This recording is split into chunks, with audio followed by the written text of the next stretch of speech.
My name is Ashley, and I'm 25 years old. I dated Carter for a year before he proposed. Will you marry me? It was the typical proposal line, and he opened a ring box, just like in the movies.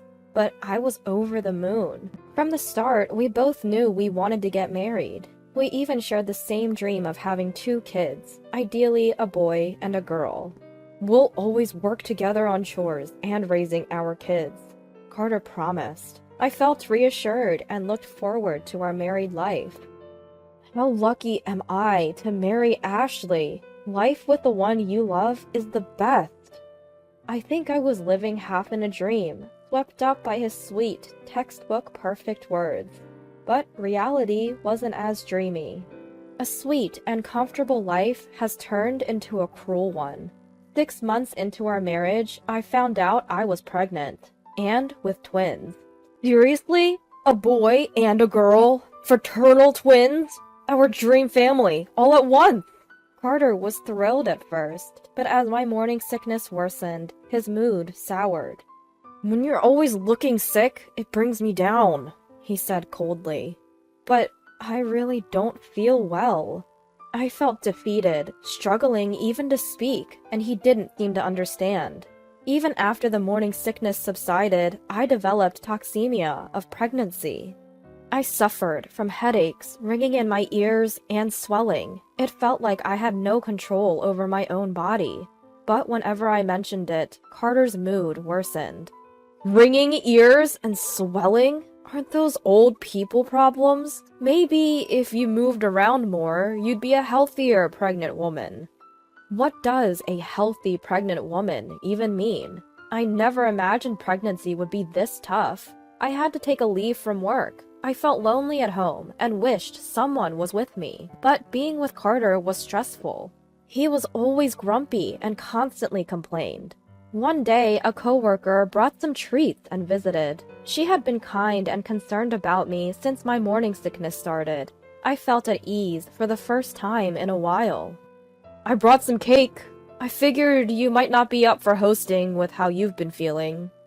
Carter, who usually came home late and often worked on weekends, suddenly came home early. I thought you had to work today. Before I could react, Carter exaggeratedly shrugged. Well, I was worried about you, and since your friend is here, you should relax. Leave everything to me. Although he usually ignored me, he brought a blanket and draped it over me, then sat next to me and massaged my arm. My coworker was visibly impressed, and I couldn't help but admire this side of him. He's so different now. I accidentally let my true feelings slip. Did you say something? He asked, with a forceful smile. Nothing. The truth was, Carter only played the role of the ideal husband when others were watching. He was all talk and no action. He had promised to share household and parenting duties, but it seemed he had forgotten all about it. He never lifted a finger unless someone was watching. You're just lazing around at home since you're not working, he'd retort when I asked for help. If I felt better, I'd be up and about, but every day is a struggle. Have you ever tried to imagine what that's like? No matter how much I protested, he dismissed my concerns as overblown. I wished I could go back to my parents' home for the birth, but they lived far away and were taking care of my elderly grandmother. Plus, they lived in a very rural area. Given my health and the fact that I was expecting twins, I couldn't move away from our home near medical facilities. In the end, I went through my pregnancy without ever feeling truly well. I gave birth while still feeling unwell and then had to dive into the challenges of raising twins. Time flew by as I cared for the twins. Feeding, sleeping, changing diapers, nothing happened conveniently. Problems arose simultaneously, and there was no end in sight. I'd find myself dozing off while feeding them, waking up to their cries, or feeling too weak to even hold them. It was chaos. Yet, Carter seemed oblivious. Or rather, he was hardly ever home. When he was, he'd just complain about the noise. It's too loud! Can't you quiet them down? On the rare occasion he was home for dinner, he'd say, I'm so tired. Hurry up with dinner. I'm starving. He'd plop down on the sofa as if it was a given. I haven't prepared anything. At my response, Carter got angry. Why not? Nothing. I hadn't slept properly for days, let alone remembered when I last ate. The last thing on my mind was preparing dinner for a husband who might not even eat it. Just make something with whatever we have, he ordered, ignoring the crying children. Stop them from crying! You're their mother! I felt trapped in the hardest days of my life. Hey, Ashley! My parents are coming over tomorrow since you said yours are. They want to give a birth gift. Just order some pizza. He mentioned this after the pizza places had closed for the night. But ordering everything might look bad. Ashley, whip up something, quick! He said it as if it was a given, and I panicked. Wait, Carter, I don't have much in the fridge, and I can't go shopping alone with the twins. I need your help. He had never seen how hard it was to shop with twins. But... You're so annoying! I regret marrying you. You can't do anything, can you? Do you even try? He threw those words at me and went to sleep with earplugs. The next morning, while I was busy with the twins, he disappeared. You've gotta be kidding. I was in shock. I couldn't manage everything on my own. What do I do? As I rocked my daughter in her crib and breastfed my son, I dozed off while planning a grocery trip. Ashley, are you here? I heard my mom's voice and the doorbell ringing, jolting me awake. Oh no! I rushed to greet her. Mom, I'm sorry, I fell asleep. I need to go shopping, and Carter's parents are coming. I haven't even ordered the pizza! When I saw my mom, tears streamed down my face and my voice trembled. Calm down, dear. Come here. Seeing me distraught and teary-eyed, Mom told me to lie down on the sofa.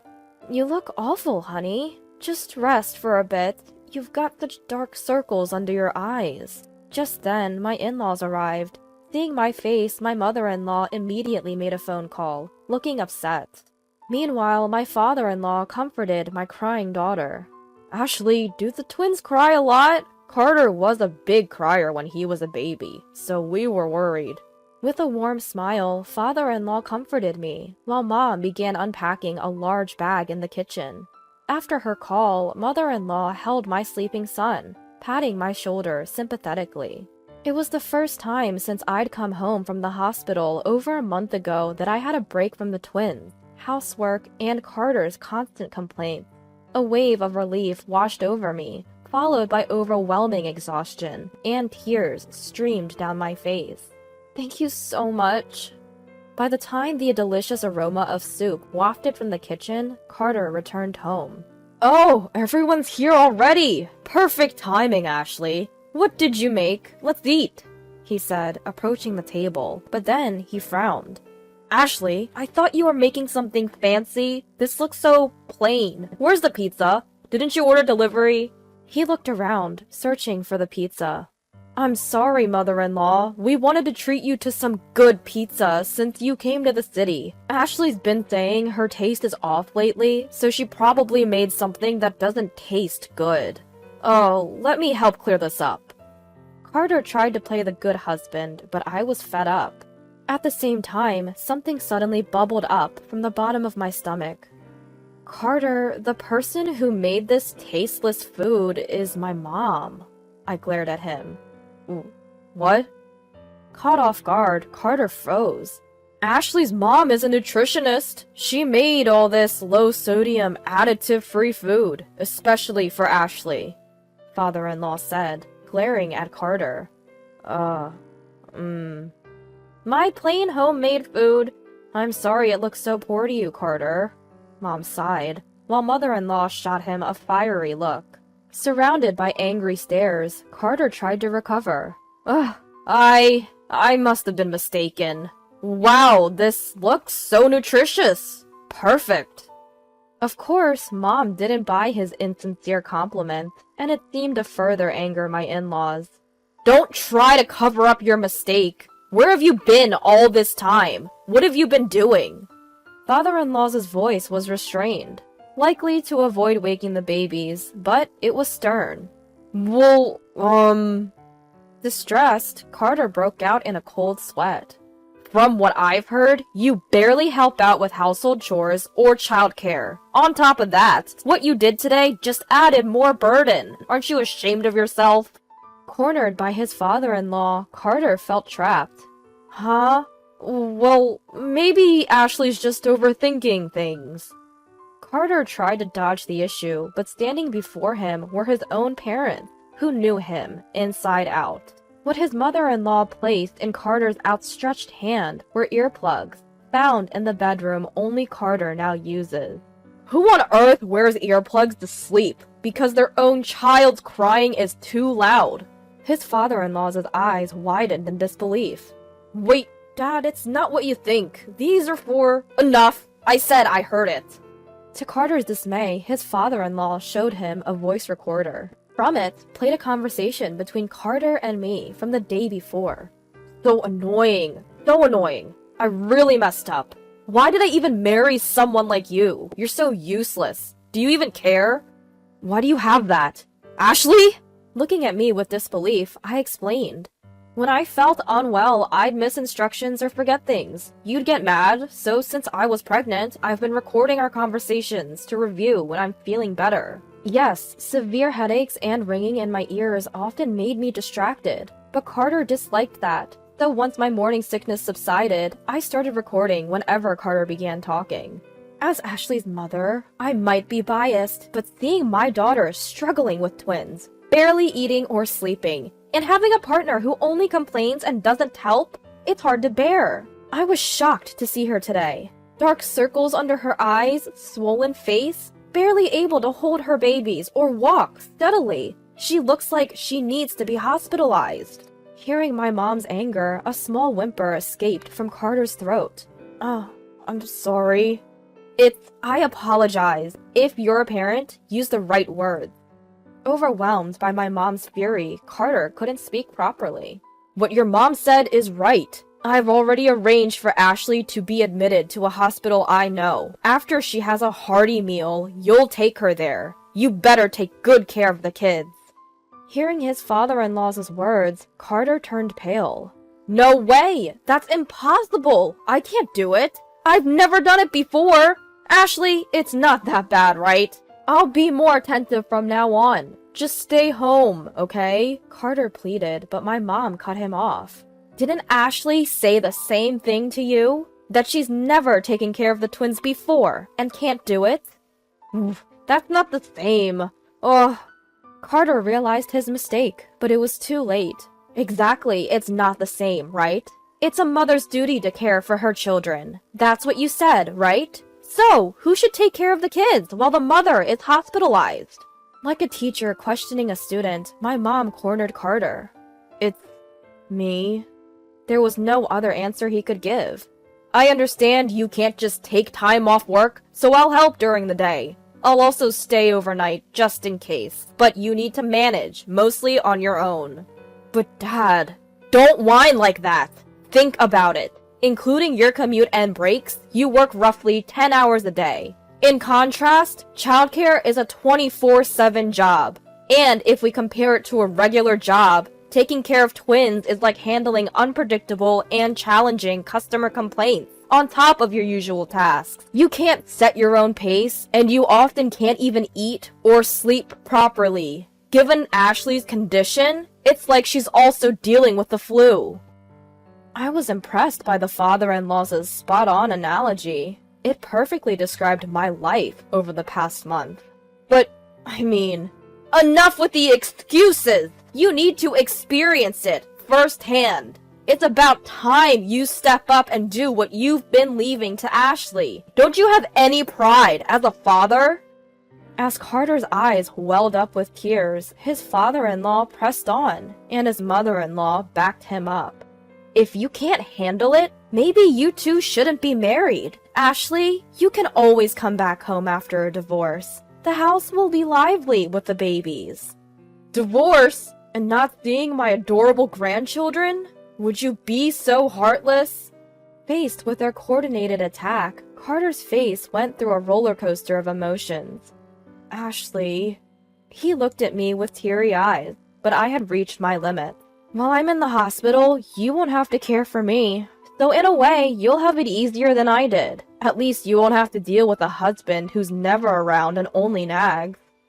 Ugh. Carter choked on his words, and I couldn't help but chuckle. A little payback felt good. In the hospital where I was admitted, I slept deeply for the first time in what felt like forever. When I woke up, almost a full day had passed, and I was surprised that I still felt sleepy.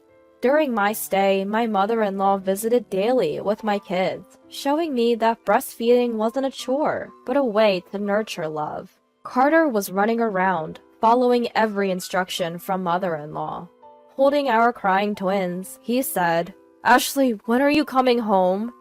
It felt like the first time since before we were married that he really needed me. "You shouldn't make them cry. You're their father, right?" "Oh, what?" I said, reminding him of a past comment, and Carter looked taken aback.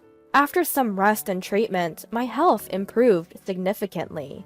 When I returned home under the strict supervision and guidance of mother-in-law, Carter, albeit awkwardly, had learned to take care of the twins. On the advice of both our families, I had Carter write a pledge and divorce papers, which I keep stored away. The idea is that if anything happens, I can immediately divorce him, return to my parents' home, and claim compensation from Carter. I hope we never have to use those papers and can continue to live happily.